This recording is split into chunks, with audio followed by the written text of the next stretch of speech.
simply the best. The story of the 1991 Minnesota Twins.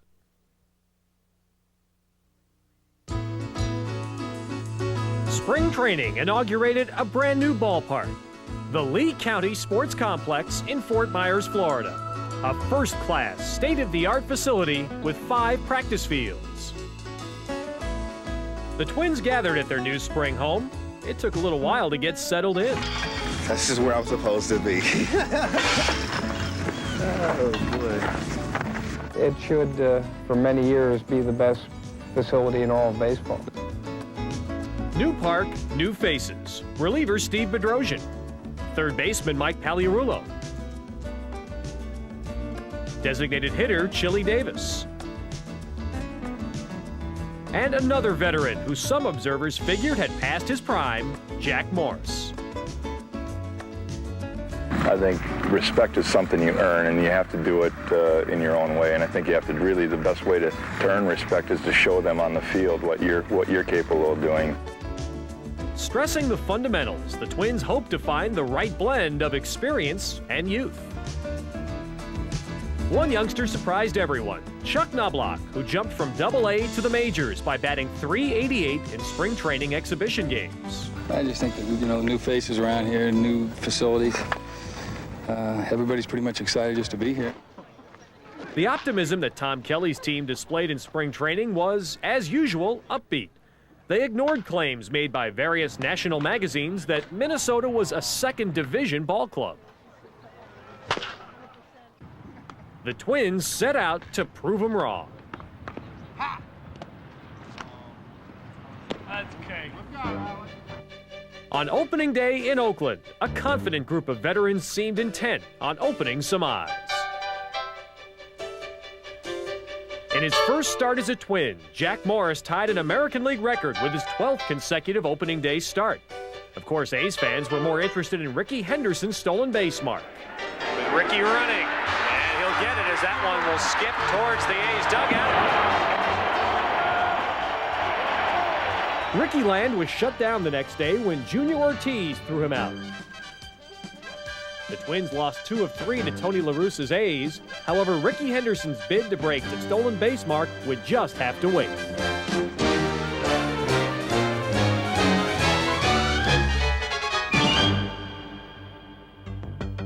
The Metrodome, site of the Twins' home opener against the California Angels. Kevin Tapani fired a 7-hit shutout, striking out 9, including former Twin Gary Gaetti for the final out. Kevin's second career shutout and Minnesota's second victory of the year. But the cheers soon gave way to frustration. The Twins lost 7 straight. Jack Morris dropped his first 3 starts, giving up 11 earned runs in his first 11 innings. And Scott Erickson was shut out in his first 2 losses. Chalk it up to bad luck. Lance throws it inside the baseline where Herbie cannot make the catch. They call him safe. Tim Cheetah says that Knobloch never tagged him. Unbelievable. Seattle sweeps the series. Mariners win it in 11, 4-3. The guys were thrown into a lot of stuff right at the start of the season with a team that finished last place and more or less a new team coming in. And I think the start of our schedule was tough. Leaving spring training, going out to Oakland. I guess we opened up for 3 days, flew back home for 3 days, and went right back out to Seattle and Anaheim. So to me, it was a tough start. Inside, did it hit him? No! And the runner will score. And the Angels have won the first 2 games here between Minnesota and California, and now have extended Minnesota's losing streak to 7. Well, you know what? Coming out of spring training, we had the best record in baseball. A lot of reporters and press guys said, well, you know how spring training goes. A lot of guys are just getting ready, just getting in the groove, and that's the excuse they made for us. Twins won, but it's always when the Twins win, it's always a but. And we said that's okay. We're just gonna play. And we got out of the gate 2-9, and we're losing like 2-1, 3-2. Had a little meeting, and we told our pitchers, hey guys, just keep us right there, man. The bats are gonna catch up. And then in that 12th game, I don't know what happened, man. It all exploded. Kirby drills this to straightaway center field. Felix going back, and this is gone. A home run for Kirby Puckett. This one blasted to straightaway center field. Gone, a home run. Chili Davis puts the Twins up 3-0. Yet in the 9th inning, Minnesota clung to a 1-run lead. Venable can keep the game alive for California. Oh, there's a bunt, and it looks beautiful. Aguilera tags him out! And the Twins win it 4-3! A victory that sparked the Twins to win 7 of their next 9. It was a streak that included a 4-game sweep of Seattle. In the series opener with the Twins trailing by a run 10th inning, the Mariners intentionally loaded the bases to face Brian Harper. And the pitch. Low outside, the ball gets away from Valley. Here comes Puckett home with the tying run. Now the ball gets away from Jackson. Newman's going to try to score, and he scores. Puckett and Newman both score, and the Twins pull it out 4-3. Things were looking so bright that the Twins even got together to do a music video. One thing certain about the Minnesota Twins, win or lose, they're one loose bunch of cool customers.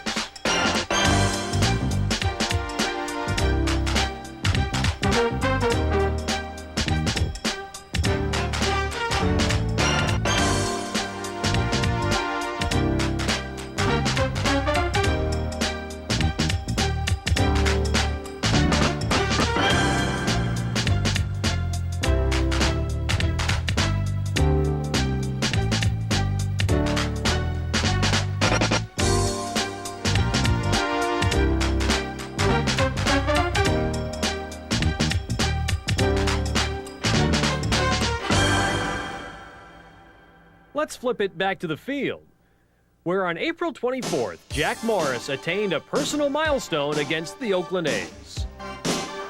Got him, strike 3. The 4th strikeout of the game and the 2000th of Morris's career. And in Jack's very next start, on April 28th against Seattle, he picked up yet another milestone, career victory number 200. Morris's presence helped bolster the confidence of the entire staff. At age 30, Carl Willis was called up from the minors and compiled a record of 8-3 as a middle-inning reliever. Another pitcher who found his niche as a setup man, winning 7 games, was Mark Guthrie. Another dependable arm out of the bullpen, sidearm specialist Terry Leach. The Twins pitcher who shined brightest in the early going was Scott Erickson, who tied a club mark with 30 1/3 consecutive scoreless innings. Randy Bush is there. He's under it, and the shutout intact. Brilliant pitching by Scott Erickson tonight. Hi, this is the Scott Erickson Show. Join us at 5 p.m. at the Metrodome. Standing 6'4" and possessing an icy glare, Erickson became a popular figure with Twins fans because of his style, good looks, and winning ways. The Erickson aura was something special. I'd rather do good and get the attention than, just be another guy. You deal with it the best you can. Don't let it go to your head. Basically, black is my favorite color, and I feel like it's good luck. It's like dark evil and toughness. When I come down from the bullpen before the game, the guys just kind of clear out and they let me go about my business. They know I'm out there working as hard as I can, and I'm sure that's what they want, because they are too. So 7 strikeouts for Erickson, back-to-back shutouts, and he lived up to the billing. Well, Steve Bedrosian said that he is 23, good-looking, and a world of talent. We've just seen the 3 things above. Well, Erickson had a very good season. He had a lot of trials and tribulations through the season. He had an awful lot of media attention, and he handled it real well. And I was real proud of him. He had a lot on his shoulders, and he came through with flying colors. He's going to be a good pitcher for us. From April to June, Scott won 12 straight, the season's longest winning streak. Erickson's record by year-end, 20-8. Scott was Minnesota's biggest winner. Just go out there and bust your ass as long as you can. There's nothing better than winning, and there's nothing worse than losing. And whenever you lose, it's a down-and-out feeling. And go out there and give it 110%, and you'll be rewarded, and that's come true this year. In May, the Twins were skinned alive by the red-hot Texas Rangers at Arlington Stadium, losing 11-4 to drop Minnesota to 7.5 games out, the 14th straight victory for the front-running Rangers. But things took a different twist the following day when Mr. Erickson took matters in hand. Runners going. Swing and a miss. Breaking ball, Hunt 3-2. And Erickson gets 2 big outs and gets out of the first inning. We all were ready to end Texas's streak. I think everybody on the team wanted to be the team to end it. And once Scotty went out and threw his good game, we were on our way. Hit hard to Gagne. And with plenty of time, they turn 2. And Erickson does a tremendous job again. Leading 3-0 in the 9th, the Twins called upon Rick Aguilera to close it out. In the hole, no, cut off by Leyes. 1 and double play, and the Twins win. And the streak is over in Texas. Scotty Erickson went out there and really shut down a very hot offensive team. Morris went out the next day and did it. Well, what a pitching performance by Blackjack. As he evens his record at 5-5, the final score again, the Twins 9, the Rangers 1. And then we got 3 out of 4 wins in Kansas City. Way out of here. And the Twins have broken the tie on Chili Davis's second 2-run homer of the game. It's 5-3.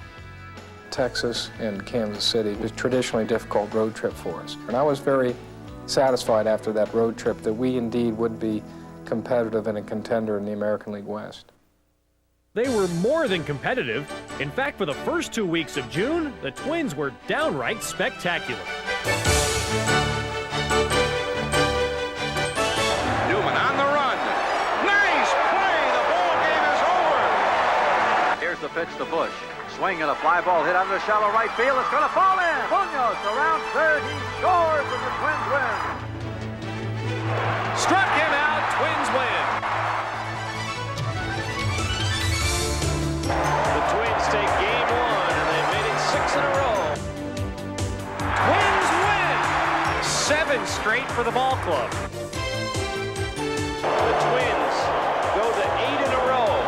When you go through streaks, you don't realize them until you hit a certain point. You know, when you've won 2 games in a row, it's no big deal. You've won 5 games in a row, it means a little more. You've won 10 games in a row, and then you start thinking, wow, this is great. Twins win 10 in a row. It seemed like everything we did went our way. It was a fun time. Everything was going right, and baseball, that's a hard thing to do.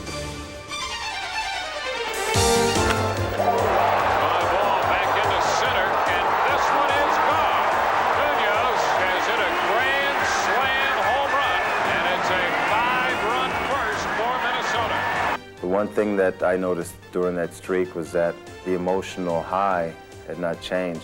We just took it in stride. We were playing real well. We were pleased with the way we were playing. We felt that if we went out and played baseball the way we could, that we weren't going to be beaten, and we could carry the streak on for a very long time. Great stop by Pags. He's up. Twins win 12 in a row. And a remarkable, perfect homestand, 10-0. And the lucky number is 13 for the Twins. Prior to the winning streak, Minnesota had been in 6th place, 7.5 games out. I guess we just, just kept going out there and trying to win. We were improving our position, kept creeping up, and I think that was what we were looking at more than anything, is that we were making a rise to getting on top. 14 in a row for the Minnesota Twins. And right now, the Twins are tied for first place in the American League West. With a victory against Cleveland the next day, the Twins had a chance to move into sole possession of first. Outstanding defense kept the score tied at 2 until the 10th. Here he comes. James with a throw, and it's not in time, and the Twins lead. Chopper gloved by Leyes. He throws 15 in a row for the Minnesota Twins. First place, thanks to the longest winning streak in Twins history. Next stop, Baltimore's Memorial Stadium. The Twins appeared headed for their 16th consecutive victory when they jumped ahead of the Orioles 5-3. 9th inning, 2 outs. Rick Aguilera pitching to Randy Milligan, runners on 1st and 2nd. center. Kirby racing. He won't get there. And the Twins' streak is over. What I won't forget about the game we lost in Baltimore was that you would have thought that the Oriole fans had just beaten the 1927 Yankees. I mean, it was the highlight of their year, and I thought, gee, we must be good if we're getting this kind of reaction when somebody finally beats us. When handing out praise for the Twins putting it all together in 1991, much of the credit goes to the man they call TK, Tom Kelly, American League Manager of the Year. A no-nonsense, steadying influence on a team that had great chemistry. Another fella who looms large on the Minnesota scene, Big Kent Hrbek. And Herbie does it! Deep to right, it has a chance, and it is gone! And Dan Gladden, also one of Kelly's heroes, winning games with hustle and smarts. And it's Gladden calling. And Dave Henderson's going to go to third. And he is out at third! How about the emergence of rookie second baseman Chuck Knobloch? Seitzer chops it over the mound. Knobloch steps and throws for the double play. And veteran shortstop Greg Gagne, who broke his own club record by playing in 76 consecutive games without an error. And in the hole, Gagne, off-balance throw, hits him. Nice play. From gags to pags at the hot corner. He drills one. A great stop by Pagliarulo. He went all out. Mike shared his time at third with Scott Leyes, another exceptional defensive player. Ground ball wide at third, and a great play. He's gonna throw him out. Tom Kelly's #1 catcher, Brian Harper. Harper made the big plays when it counted most. A clutch hitter who batted .311 and knocked in 69 runs. And of course, Kirby Puckett, #34, no introduction necessary. Shane Mack attained career highs in 10 offensive categories, also performing brilliantly in the field. And Mack picks that one up off his shoe top. All were important members of a winning team that topped the American League in hitting and was second in fielding.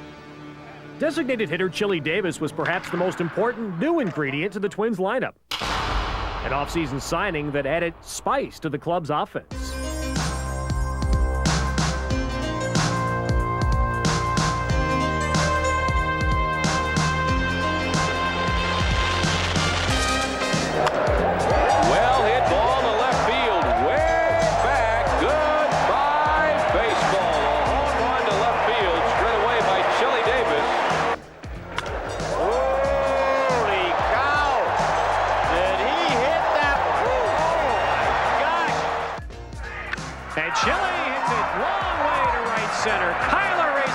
This has a chance, and it is gone!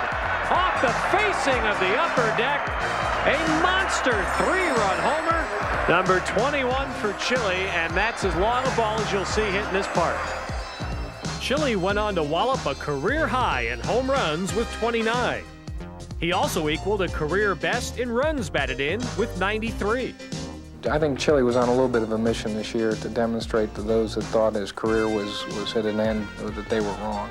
He came in great shape, and I think he really enjoyed the camaraderie and the team spirit that's on this team and fit in very well. The fit was indeed a perfect one, and Chili's impact was immediate.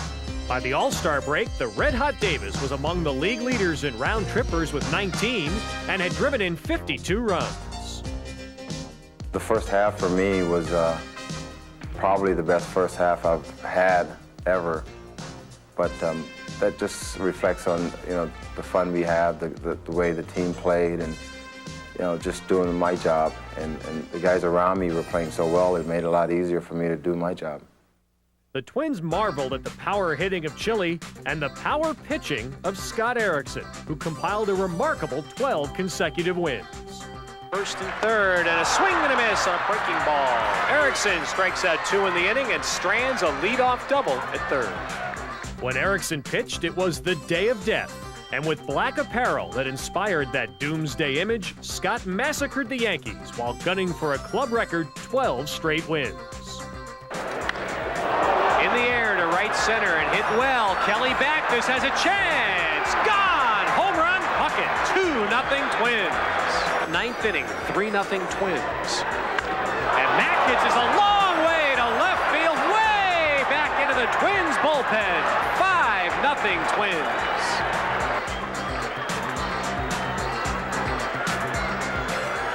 Struck him out. The Twins win. A 2-hit shutout by Scott Erickson, his 12th consecutive win. But only 1 week after attaining that club mark, a downtrodden Erickson was placed on the 15-day disabled list with a strained elbow. Jack Morris was nearly as hot as Erickson in the first half of the season. In the month of June, Jack was 6-0 with an ERA of 2.25 and was named the American League Pitcher of the Month. Hit right to Pagliarulo. And the Twins win 3-0. Jack Morris wins his 8th consecutive game, and he pitches his first shutout as a Minnesota Twin. Morris was born in St. Paul, and as a youngster always hoped that one day he'd play for the Minnesota Twins. This is a long-time dream for me, and if I get a little emotional, excuse me, because I think every kid grows up to dream about this kind of moment. For Minnesota, Jack was just what the doctor ordered. As Tom Kelly might say, a big horse to ride. Acquiring Morris was a great move. Our number one need, we felt, would have been a established veteran starter that could take the mantle to the number one spot in the rotation, take some of the pressure off our younger starters, throw a lot of innings, take some of the pressure off our bullpen. And when we acquired Jack Morris through re-entry free agency, we really accomplished a lot of that. And Morris on 3 pitches gets Gallego. He strikes out the side. A mow him down inning. Morris won 18 games, the 5th time he'd won 18 or more in a season. At age 36, Jack was still confident of his ability. I don't have anything to prove to anybody. I believe that I was healthy, that I could continually do what the numbers that I was able to do in the past, and it's worked out. It worked out so well that Jack was chosen to start for the American League in the All-Star game at Toronto.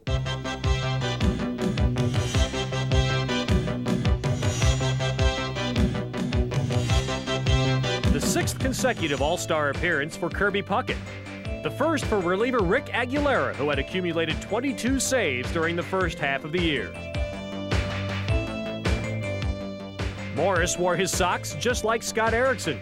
Jack did it in honor of Scott, who would have been the starter if not for an injury. It was the 5th All-Star appearance and the 3rd start in the All-Star game for Jack. And now wraps the ball and knocks Jack Morris down. And the National League leads 1-0 on their 3rd hit of the inning. And let's hope Jack Morris is okay. Jack bounced back, and so did the American League with a 4-2 win. For Morris and the Twins, the second half was set to begin on a very upbeat note. Minnesota was gearing up to dance away with the division.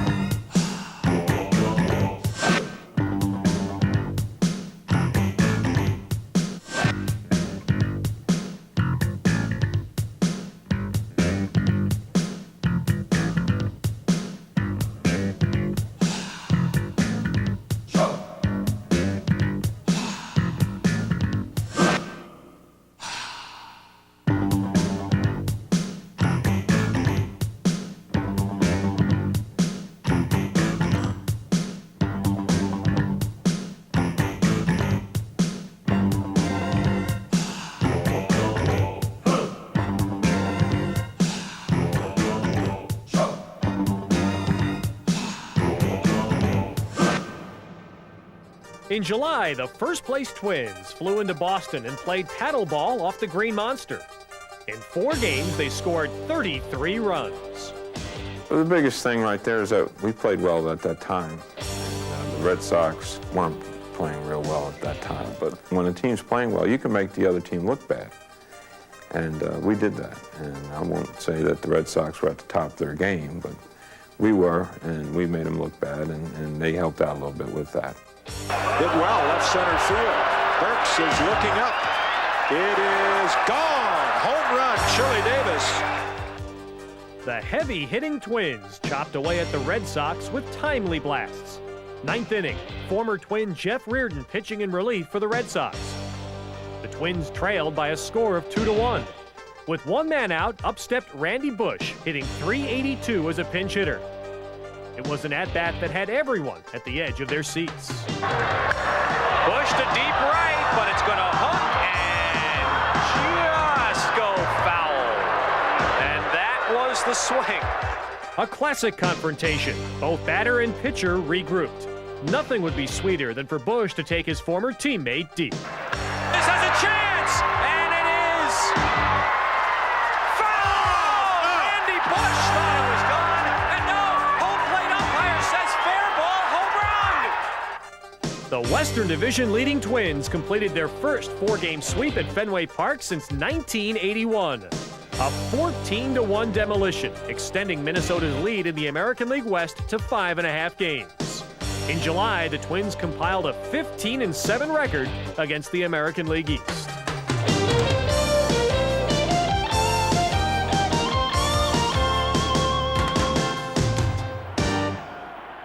The offensive charge in July was led by that man. Batting third, number 34, the center fielder, Kirby Puckett. A name that echoes greatness. He can do it all.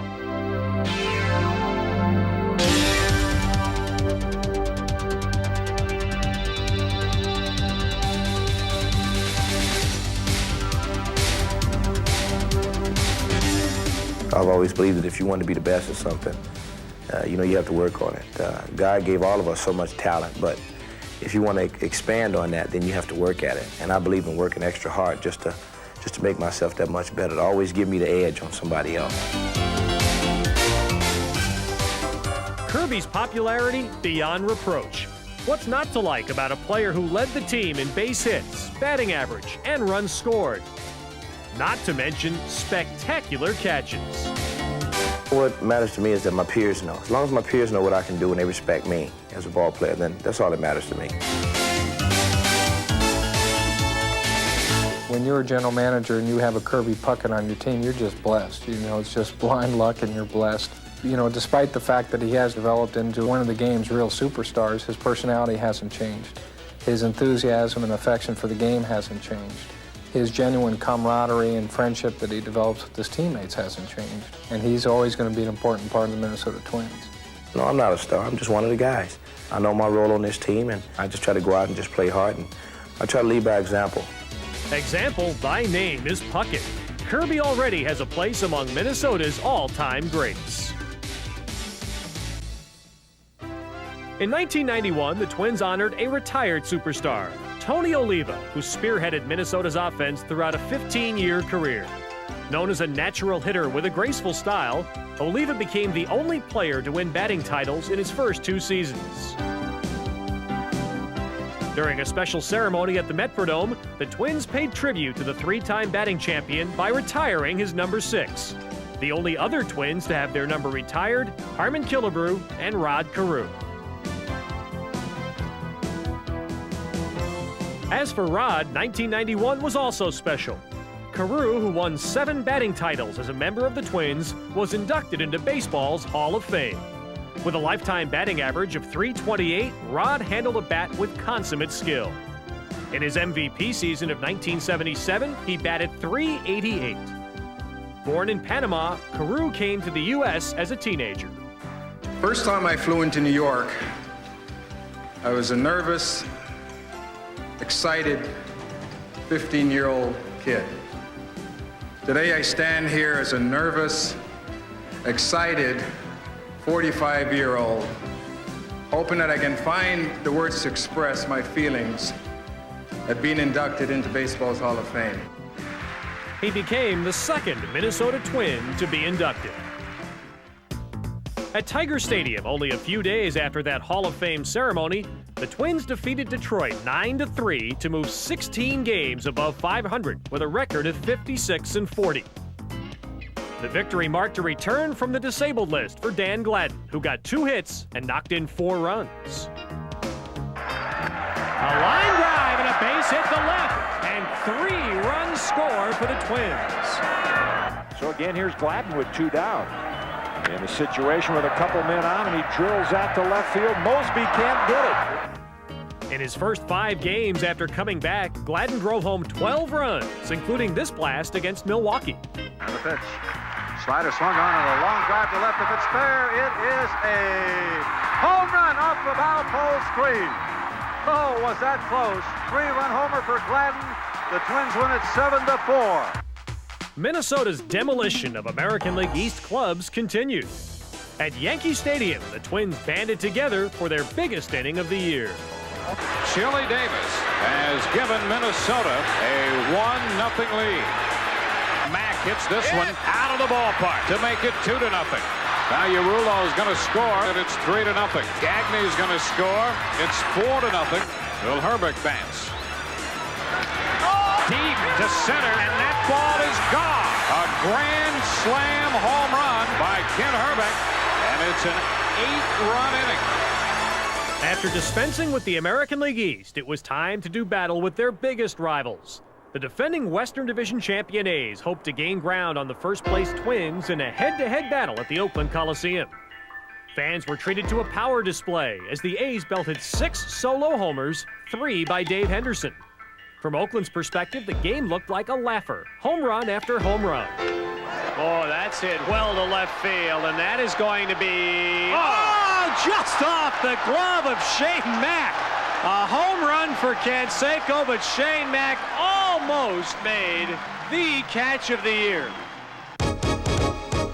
Knobloch into second with a double and a run batted in. It is a 5-1 game. 1 run scores. Here comes Knobloch. He will score, and Puckett delivers. 5-3. Chili Davis singles. Kirby will be waved home. It's a 5-4 game.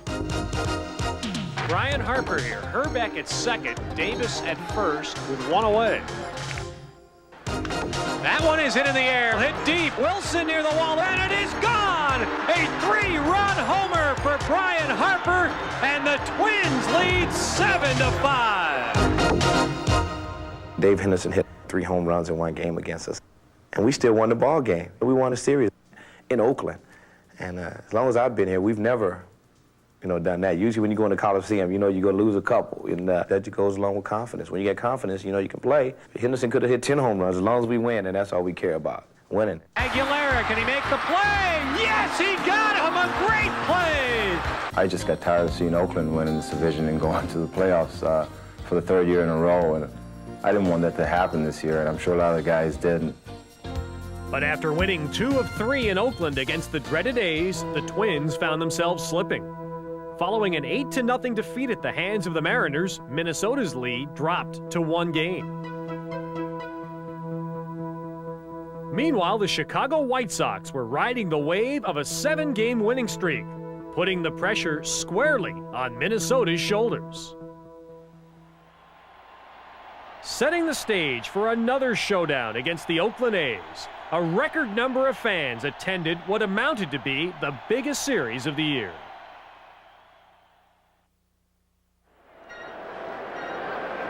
Upstairs, that's hit well to right field. And that's gone in a power display by Jose Canseco. Dennis Eckersley entered the game with Oakland leading by 2 runs, but the A's star reliever, who'd been in a groove prior to this game, buckled at the knees. Chili Davis started the rally. And that's lined to right field, and it's in for a hit, and it caroms away from Canseco. Chili to second base, being waved to third, and he will be in. Ball hit to the right side. The A's get the out, the Twins get the run, and it's a 4-3 game. Then, Mike Pagliarulo batted with the tying run on base. And a base hit to left center. Leyes will score, and the game is tied. Then in the 10th inning, Oakland called upon reliever Gene Nelson with the winning run on third, and the batter, Kent Hrbek. Little squibber to the left side, and the Twins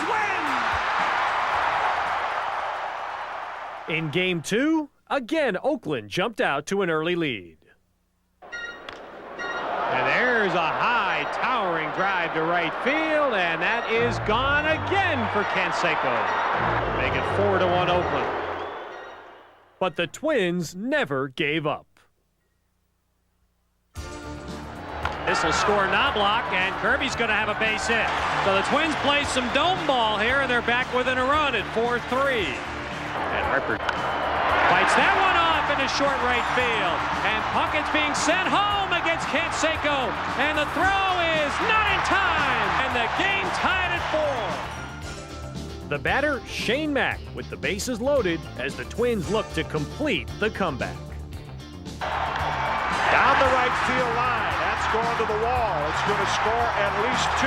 Harper will be waved home. The throw to the plate is late. A bases clearing double by Shane Mack. It's 7-4 Twins. Oakland also jumped ahead early in Game 3. That's a base hit into left center field, and Rickey will score easily. 3-0 Athletics. Popped it up, but deep enough to score Pagliarulo. It is 4-2 Oakland, and Puckett is coming up. Base hit. Gagne scores. It is 4-3. Base hit down the right field line. Jimmy Davis to second. And he's going to be waved home. And he will score. And it's all tied up. Base hit. And the Twins have gone ahead. 5-4. Minnesota was on the verge of bashing the A's. Popped him up. And Harback wants it. The Twins make it 3 in a row over the Athletics, who have lost 7 in a row for the first time under manager Tony La Russa. And the A's were all but wiped from the pennant picture. Next visitor at the Dome, Seattle. And the Twins mounted another amazing ninth-inning comeback. This time, the hero was Randy Bush. All right, here's Bush with 1 out. He is the tying run. And he drives to right. This has a chance, and it is gone. Randy Bush ties the game. And with 2 outs in the 10th inning, the center of attention shifted to Scott Leius. High drive, deep left field, and this one is on a hair. Incredibly, every comeback featured a different hero. Truly a team effort. This team is hot, they're coming on strong. Got Kelly at the wheel and they can't go wrong. Looking straight ahead on the right track. The road's getting shorter and there ain't no turning back because it's drive time 91. Cheer for Minnesota because the race is on. Drive time has begun. The Twins are off and running in 1991.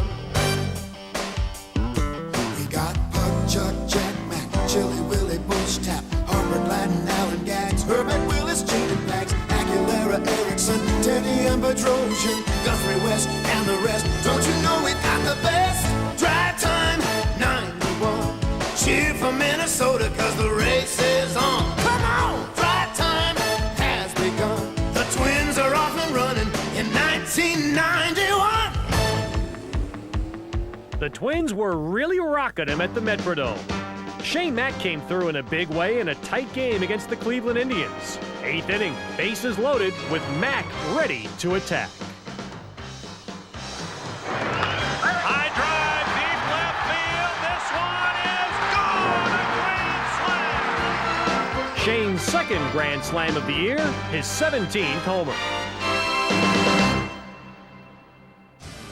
2 days later, Kevin Tapani won a career-high 9th consecutive game. By season's end, Kevin had won 16 games using his pinpoint control. You don't really hear too much about him with Morris and Erickson on the staff, but I think everybody knows he's been our most consistent pitcher, and the boys know when he's out there, we have a real good chance to win. If you recall, Tapani was part of that big deal with the Mets in 1989 that also brought the Twins Rick Aguilera. Aggie had a superb season, tying Jeff Reardon's team mark for saves with 42. Struck him out, and that ends the inning. struck him out, and the Twins win. Anytime I got a chance to start the ninth inning off fresh with a nobody on, nobody out, it makes the short man's role that much easier. And I was getting those opportunities. TK would give me rest when I needed it, and then at the same time give me an opportunity to get in there and get an inning to keep my effectiveness also. So those combinations make it a much easier role as a short man. Tom Kelly's Twins won 7 of their first 8 games in the month of September, continuing their drive to the pennant. That streak included a 3-game sweep of the Yankees, and Minnesota moved to a remarkable 30 games above 500 with a victory in Kansas City. High fly ball at the left center field. Shane Mack is underneath it, and the Twins win their 5th in a row. All season long, the bat that ignited Minnesota's offense belonged to Chuck Knobloch, the American League's Rookie of the Year. In September, Chuck strung together a big hitting streak. And Knobloch extends his hitting streak. And now is hitting 18 straight.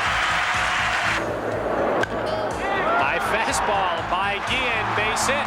19 straight for Knobloch. And Knobloch grounds it up the middle and through 2 people. And Knobloch gets a base hit, and he's hitting 20 straight. The rookie batted .281 and surprised everyone by performing like a tried and true veteran. All I want to do is make the team, but once I did, didn't really think about Rookie of the Year or any things like that. Just, I was wide-eyed, open, didn't know what to expect. So, all I want to do is be a part of a winner. And, we've done a lot of that this year. Knobloch tied a club record for stolen bases by a rookie with 25. With the cowhide, Chuck was grade A. And Knobloch snares that one and robs Henderson. Knobloch, Larkin. Knobloch with a fine running grab. This is stopped by Knobloch, and he throws him out. Wow. Has this guy got a head start on Rookie of the Year? I just go out and play the game, and hopefully good things will happen, and they have this year. I didn't have any goals or any expectations going into the year, and I'll take what I've done. The Twins gladly accepted the contributions of another ally, the Homer Hanky. As the magic number dwindled to a precious few, Homer Hankies were in abundance. Top of the 9th. Got him! Aguilera gets his 40th save, and the magic number is 9.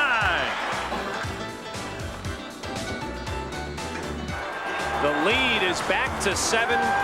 The magic number down to 7.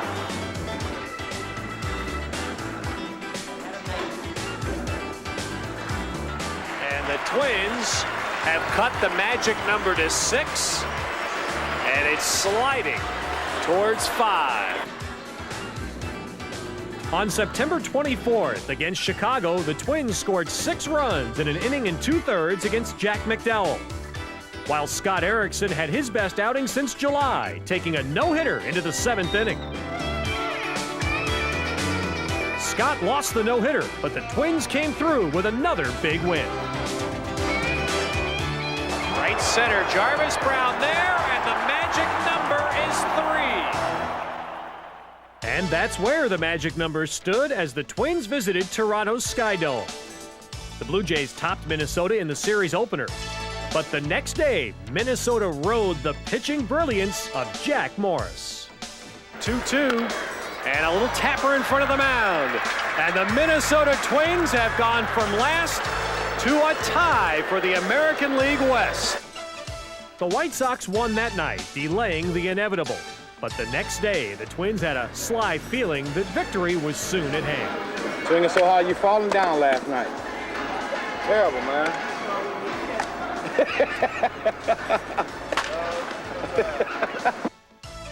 Despite the good spirit, the Twins couldn't muster any offense against the Blue Jays, losing by a score of 2-1.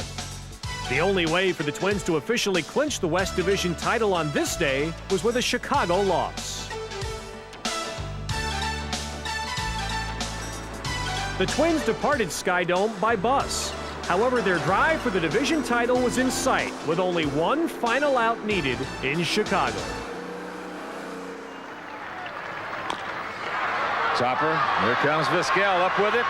Over to O'Brien, and that will do it. The White Sox have been eliminated from the American League West divisional race.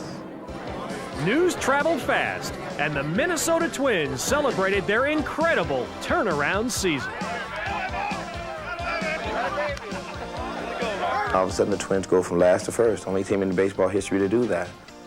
It's kind of something right now that really doesn't kick in. I think it'll kick in later on when I tell my daughter and her grandkids or whatever, hey, you know, I was on that team, you know, and she'll probably go, yeah, right, Dad. Yeah, it makes all the experts go home and have to reevaluate their thinking process. You know, they picked us last, and we fooled them. When the Twins arrived home, it was time for a Minnesota Mardi Gras. Loyal fans came out to pay tribute. We have to keep up a tradition that we have now. Since we started in '87, we started a little tradition, and we have to have Mr. Hrbek step up. Mr. Hrbek, Mr. Pagliarulo, Big Mike. Come on, Mike. Atta bar. Atta way. This one here is for all of you. All right. Thank you. Nothing like the excitement generated by a winning ball club. The support Twins fans displayed all season long was clearly evident. Over 2 million folks came out to the Metrodome in 1991 to cheer for the home team. And cheer they did. Of course, all that support was much appreciated. Our hats are off to you, fans. Way to go, Tony. Late.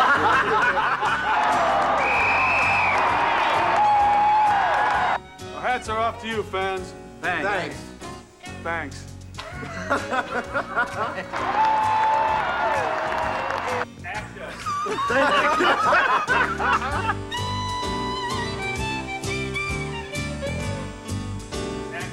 Our hats are off to you, fans. Thanks.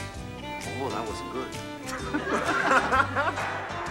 What better way to say thanks than an appearance in the League Championship Series? Game 1 at the Metrodome. The home field advantage loomed large for Minnesota, and the media's demands loomed even larger. But the Twins were ready for anything, including their opponent. Manager Tom Kelly hoped to lead the Twins past the East Division champion Toronto Blue Jays. Minnesota charged into action to a thunderous ovation as they began their quest for the American League pennant. And here comes the throw to the plate. It's going to be close. Alomar is out. The play at the plate and safe at home. And the game is tied at 2-2. Deep to right field. Going back is Ducey. It's gone. A home run for Mike Pagliarulo. Line ball to left field. Dan Gladden is going back on the track. He makes the catch. And the Minnesota Twins have gone from the cellar to the penthouse in the American League. The Twins brushed aside the Blue Jays in 5 games. Big dance. Gentlemen, time to celebrate. Where'd you go? Yes.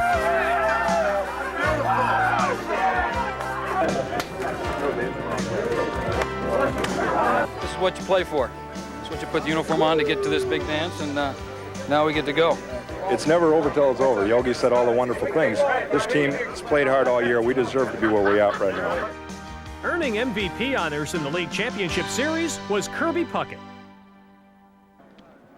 Time to prepare for one last hurdle, the World Series. And as usual, Minnesota took it all in stride. Hammer and Hank pose. Yes, sir, the Twins were a mighty loose bunch. Actually human. Stop, secret stuff. Work hard, play hard. A concept rookie Chuck Knobloch learned from his teammates. Welcome this man to the World Series. I think he's a great ball player. Oh, jeez. I really do. He's going to be Rookie of the Year this year. Oh, big statement. He did well enough in the playoffs, and this is not going to be any different for him, and just to enjoy it. That was kind of weird, huh? Did you hit a home run in the World Series? I had one. Okay. It was a big thrill. Maybe he can Show me how to do that. Oh. That's what I want to do. I know we'll turn double plays and make all the plays, but about a home run. You gotta eat your breakfast in the morning. Eat that extra piece of toast. You'll be all right. Baseball's grand showcase, the Minnesota Twins against the Atlanta Braves.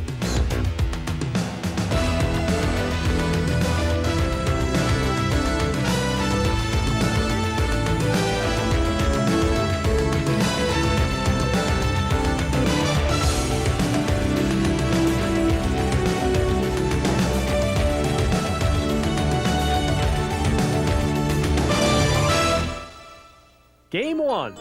The Twins drew strength from the roar of the crowd and the steadfast pitching of Jack Morris. In 7 innings, Morris gave up only 5 hits. In a series between two clubs that went from last to first, appropriately the biggest blow in Game 1 was struck by the last-place hitter in the lineup.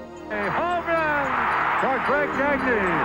4-0 Twins. Game 2. The Twins win again with Kent Hrbek's tag and the swing of Scott Lance. Lance, it's a high drive to deep left field. It is a home run. Scott Lance with a home run. Twins lead 3-2. The battle in Atlanta for Game 3 remained deadlocked at 4, when in the 12th inning, Mark Lemke's hit sent Dave Justice charging towards the plate. The Braves won it 5-4. In Game 4, a bone-rattling collision at home plate. Catcher Brian Harper stood his ground against Lonnie Smith. Yet the Twins lost in the bottom of the 9th and lost again the next day, 14-5. Game 6. One loss away from elimination. Yet the Twins' confidence grew with every decibel. In a game that will stand as one of the most exciting in World Series history, the man who stood tallest was Kirby Puckett. Puckett's going to third with a triple, 1-0 Twins. Back is Puckett. He's at the fence. He leaps up. He caught it. Oh, what a catch! With the score tied at 3, 11th inning, Puckett seized the moment.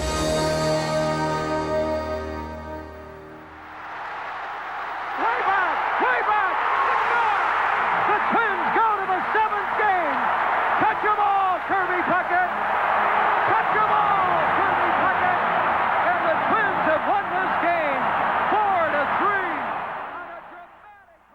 That dramatic blast set the stage for World Series Game 7. Baseball's World Championship hung in the balance, one game to decide a winner. For the Twins, it all hinged on Jack Morris. Morris withstood the challenge, gaining strength as the game progressed, holding the Braves scoreless through 10 innings. And when things got rough, Jack was at his best. In the 8th inning, with the bases loaded in a scoreless game, the Twins dodged a bullet. Twins get out of a seemingly impossible situation. 3-2-3 on the double play. The game remained scoreless through 9. Then in the 10th inning, bases loaded, 1 out, the batter, pinch hitter Gene Larkin. There it is, a long fly ball into left center field. And it is going to be a hit for Gene Larkin. Gladden scores. And once again, the Minnesota Twins are baseball's world champions for the 2nd time in 5 years. It's the world champion Minnesota Twins, and the crowd loves it. The celebration that ensued was indeed a thing of beauty. The Minnesota Twins had proven that they were once again simply the best.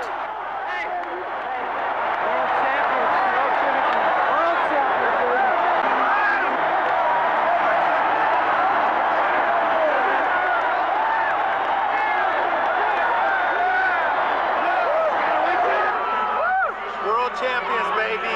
Number 1. First of all, I'd like to have all the players to tip our hats to the fans, because we got the greatest fans in the world. Thank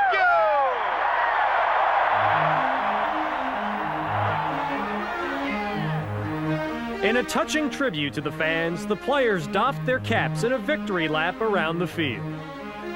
2 days later, over 200,000 witnessed a parade through St. Paul and Minneapolis.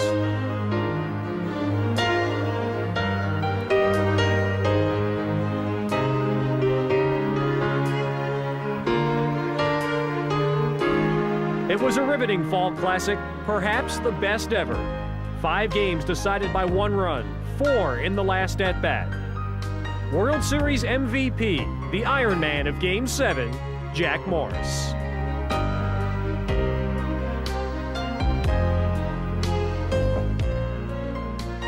Thanks indeed for a job well done. Of course, the celebration was far from over. Next, a rally at the Metrodome. First off, manager Tom Kelly. Number 19, a 20-game winner, pitcher Scotty Erickson. Number 7, the best shortstop in the American League, Greg Gagne.